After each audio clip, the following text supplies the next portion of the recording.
Today in this segment, we're going to be examining the zoning issues in Stoneham. We have a zoning article at Fallon Road, an industrial complex area with an often on-ramp from an interstate highway. Understand the value of an industrial area, especially in a community that has 90% of its real estate base within bedrooms and less than 10% within a commercial sector. The value of the commercial sector in Stoneham has been undermined and underrated in the past. We need to look at how we zone our communities. We're going to go to Fallon Road. We're going to give you an examination of what is and what isn't there and what is proposed.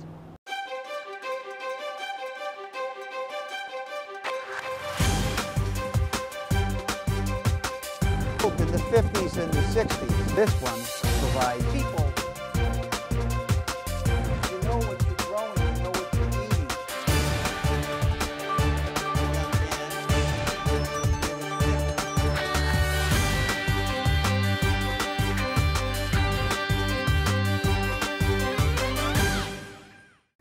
Zoning, it's a system of developing a city or town. In order to understand the birth of zoning and where it occurred, let's take a look at a case from 1922 in the village of Euclid, Ohio, which is just east of Cleveland. On November 13, 1922, the council of this small village defined an area of use of land, sort of a map designating certain areas to be used for single-family homes, industry, commercial and retail space. This was the birth of zoning. Unfortunately, Ambler Realty felt that their rights were being violated under the 5th and 14th constitutional amendments of the nation. And therefore, this case ended up in front of the Supreme Judicial Court, where in a 6-3 opinion, Justice George Sutherland concluded that the community was exercising with validity its village police powers to plan and restrict property without harming the owner of the property and taking away the property rights of the owner. They were regulating based on 4 major principles, which even today, 85 years later, stand. The 4 major principles are public health, safety, morals, and general welfare of the community. That is always going to be the safest basis to regulate real estate without having a regulatory taking issue raised. Let's look at a zoning map and try to understand what the city of Lockhart did. Now, the green areas, if you notice, they could be reserved for farming, open space, playgrounds, etc. If you notice, they're all on the peripheral edge of the municipality. And there's a legend on the left that you see all of the corresponding colors are in the map. Let's take the red area. The red area could be reserved for businesses, retail space, etc. If you see it, the red area looks like it lines right through the downtown area. It's larger on the bottom half of the map. That may be a small shopping plaza, etc. And then small merchant stores up in the center of the community. The yellow dotted areas where you see no lines could be future expansion. You have the smaller chunks, the cookie cutter lots that are closer to the downtown area. They may represent single family homes, and then you have a beige area that could represent the multifamily zone. And what this does is this gives the community a goal. It can build on what it has, preserve it if it's a historical area, and then it allows expansion and growth very carefully. It steers that expansion and growth so it blends harmoniously with the existing areas, neighborhoods, retail spaces, businesses, industry, and farming areas. So zoning is a very important tool for a community. Zoning is essential to have a comprehensive goal of master type planning. We need to observe this, respect it. But one of the dangers for any community is to overregulate or underregulate. And we're going to go into that in another segment. But for now, let's move forward and let's take a look at how we can have older zones blend with newer zones and preserve neighborhoods in this next segment. Today we have many forms of zoning, and then we incorporate all these forms, whether it be the base Euclidean zone, a form-based zoning, which essentially designs homes or buildings towards a certain angle of usage, such as a historical use in a downtown area, to preserve the historical value of all of the existing older buildings. Incentive zoning, maybe a zoning which essentially gives them more opportunity to build maybe at zero lot lines or certain heights, and easing the restrictions. We call this hybrid zoning, where we use all of these various tools in our toolbox to develop a new type of zone. What is density? Well, let's take an example. In your grocery store, if you looked at this, it looks like a mess. Density is the concentration of more products closer together. Not good for a grocery store, not good in planning. The concentration of more people, developments, and land uses in smaller areas places tremendous strain on the neighborhoods, the community services, and just the entire community as a whole.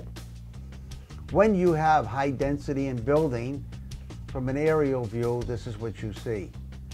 A lot of buildings on a small footprint, and inside those buildings, many people. This is not a good planning maneuver. It's not recommended to have density as such. Spacing between these buildings is only a few feet, if that. When you go into the city setting, you'll see that they started out with the lower buildings in the front of 2 stories, graduated to 3 stories in the center. 4 stories are the whiter buildings closer to the high rise, and then the highest density, obviously, is the multi-tiered building in the center of your screen. It's the only building that stands out from all of the surrounding properties. This is another option, but it is a last resort to use high density with a singular building. And up the road, you'll see commercial property right in the middle of residential. This is a newer development. Take a moment and notice the walls of the building are jetting in and out, where they abandoned the use of the building from maybe fire and they never got to build it and it has remained empty. Take a look at that building in the center of your screen. Does it look out of place to you? Now that is a building that was built probably 25 years ago. It's a higher density. It stands high above the other buildings. That's something that is not recommended in current day planning. It shadows other buildings. It's a box that's essentially dropped on the lot, and it does not enhance the property around it. Here's another example of the very same thing. This was a 1-story building originally. You see the dark blue on the bottom of your screen. They added 3 stories on top of it. If you look to the right, most of the properties around it are at least 2 stories shorter, and that's to the ridge of the roof line. To the left of this building, you'll see the 1-story building, which was a sister building at one time. Imagine if they put 3 more stories on top of it, how it would adversely impact the abutting properties. Now we're taking a spin and looking up the road, you'll see commercial property right in the middle of residential. This is a newer development. Take a moment and notice the walls of the building are jetting in and out. The colors being used, the roof lines up top go up and out, and they have different elevations. But most importantly, if you look at the new construction roof lines in relevance to the other roofs down in the neighborhood further to the south, they are very similar in height. By jogging in and out, it enhances the building. The higher density in that project is what they did opposite here, is low density. Here there may have been 3 families at one time that had to be redeveloped due to a fire or loss, and they put in 1-story buildings. This can be as offensive as overbuilding. If you look, your next door property here on the right of your screen is in fact 2.5 stories. It's always wise to keep buildings in harmony. Now let's look at zoning overlays. What do they do? If you look at your screen, you'll see a white area, cookie cutter style Euclidean zoning. It's very, very standard older zoning. Then you have the yellow area defined. Let's imagine that the base zone here was all the white area first. And they felt that they wanted to allow commercial use within that white area because of the existing properties and where the community wished to steer the property. The yellow area could be defined as an overlay. Rather than rezoning the entire area, it just outlines an area to be targeted. The overlay is a tool that is used now in the last 20, 30 years that does not require the rezoning of the entire area. It allows an additional usage or places restrictions on a particular section. The sections that we're talking about are R6 and R5. Let's try to understand how the overlays work. They can work 1, 2, 3, 4 overlays. Each overlay specifically targets another usage or another restriction. The base zone will always be prominent and stand independent. Without a base zone, you cannot apply an overlay. So we have to have what they call in this photo, the real world. The real world exists with a small stream going through it with a higher level of building on the left of the stream and on the right, single family or residential properties. Notice this first layer outlines that. The orange is the residential usage and the gray areas are the lighter gray areas on the land usage are the higher areas of usage. The next layer is an elevation level where it defines or restricts the elevations. On the right side, if you go back down, you wouldn't want a high-rise building around single-family or two-family homes. But across the river, you have high-rise buildings grouped together. And that would be a restriction on the residential side, but a permissive use, incentive use on the left. Then we have roadway definitions of the parcels, streets, and then even customer usage and tracking customers. So if you look, we can do anything with overlays and we can target a specific area, neighborhood, could be a distressed area that needs investment, and then we give them incentives so that developers will come to reinvest in that area based on the ability to have a higher density. Remember, the density issue is very important in zoning. The higher the density, many times, the higher the profit level, but the more stress it can place on a community. Fallon Road Residential Overlay, Stoneham, Mass. If you look at the zoning map for Stoneham, you'll see on the right side of Route 93, 93 being that white strip going up, starting from the bottom of the screen, top at an angle, you see Euclidean zoning. That's the cookie cutter zoning. The yellow signifies multifamily, the beige is single family, and the green is open space, as we discussed before. Very standard legends. But the blue is a commercial zone. And if you look carefully, around 2 parcels of blue, you'll see a heavy black mark. That is the residential overlay district that we're talking about. And we're going to bring you right there to exit 35. That's the ramp that's right next to the overlay district. This is about 15 acres of land, more or less. It's all commercial right now. In fact, this is the last significant piece of commercial land yet to be developed in Stoneham. Let's remember, Stoneham only has 10% of its entire real estate base placed in the commercial districts. So it's important that we look at this very carefully, because you can see just in this example here of the map, Stoneham is heavy or very rich in residential property. 90% of the town's real estate is in the bedroom community. And once again, we're looking at converting this section back to commercial, because currently there is an overlay existing. This overlay was placed by a town meeting on October 1st of 2012. We're looking to remove the overlay and examine closely the goals of the community and how we wish to steer this community into the future. Now, once again, here's an example of what we have down on Fallon Road. If you look at the second level, now we have industrial and residential. That's the zoning map. The residential is accomplished by the overlay because theoretically in Stoneham, the entire red area is underneath. That's called the base zone. And that base zone is what the overlay is placed on top of.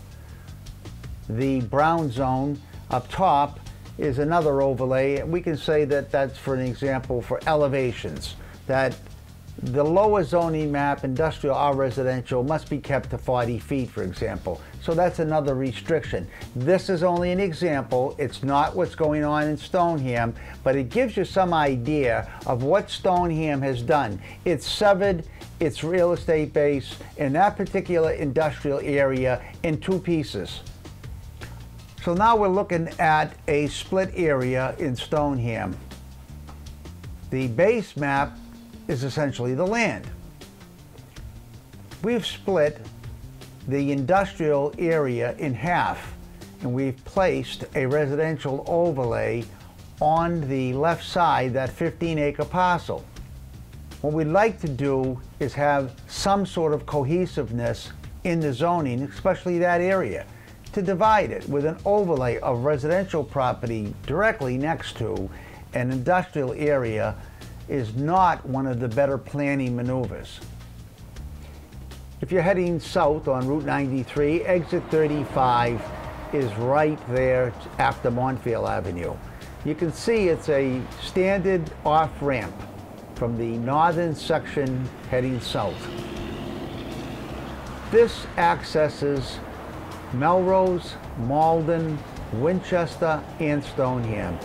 It is a quick cut-through for many people traversing through the highway towards their own homes or businesses. There's quite a bit of traffic that comes down exit 35. This happened to be on a Thursday afternoon around 2:10. It's consistent, but it's well managed and the roads can handle it. As we move further down, you'll see that there's a fork at the bottom. Notice the truck going to the right. That's the commercial area on the right side. Cars going left, once again, are traveling to their other destinations in nearby communities or in the town of Stoneham.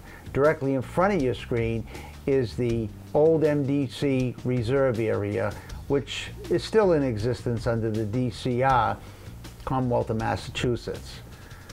This is a view of the ramp coming off. You will see Route 93, and this is an intersection of Roadway which connects to Park Street. From there you can access southbound lanes or northbound lanes depending on your route. The rider truck is going to the right by the storage facility that was just built only a year or two ago. Storage facility has virtually no traffic except on weekends.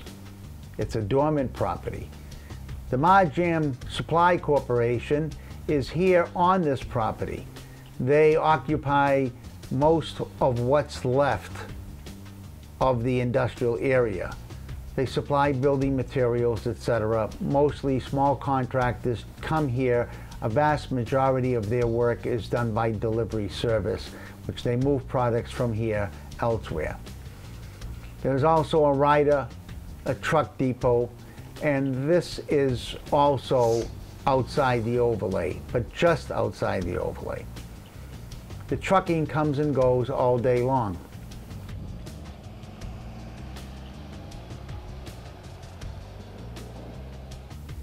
This area would be redeveloped with the overlay into residential. But this is the area that is part of the residential overlay. If you look directly at the screen, you'll see that it's an overgrown area. In behind there is an old facility that has been abandoned for many years called Servamation. It's an old, tired building that's been abandoned for decades. Nothing has been built in this area for 20 years. Incentive zoning would have been an option here, where we could have placed less restrictions, maybe for a potential hotel or a facility that would enhance the tax revenue more than residential without placing stresses on the services. This will be approximately the entrance or exit for over 700 cars coming onto this small industrial section of Fallon Road.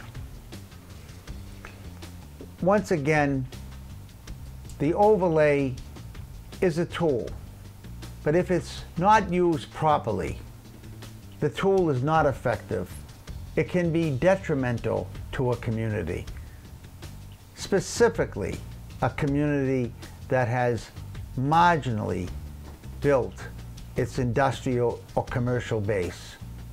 The burden of the taxes is always going to be shifted to the residential base once you continue to dwindle the amount of commercial acreage. I hope you enjoyed our visit to the Fallon Road area. Article 2, special town meeting held May 5th at 8 o'clock, will enable you to become part of the conversation, part of the discussion. This information is brought to you so that you can better understand this commercial area that was designated as such over 50 years ago. The residential overlay encompasses the property to this side. On this side, it is to remain commercial industrial. I'm asking the people of Stoneham, does this make sense to you to have 300 units of housing here in an industrial zone? Because it doesn't make good sense to me.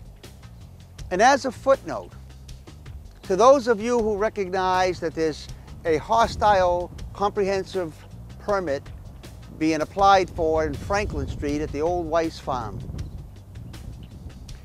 that permit will go forward this summer through the Housing Appeals Court once it completes its route through the Stoneham Zoning Board of Appeals.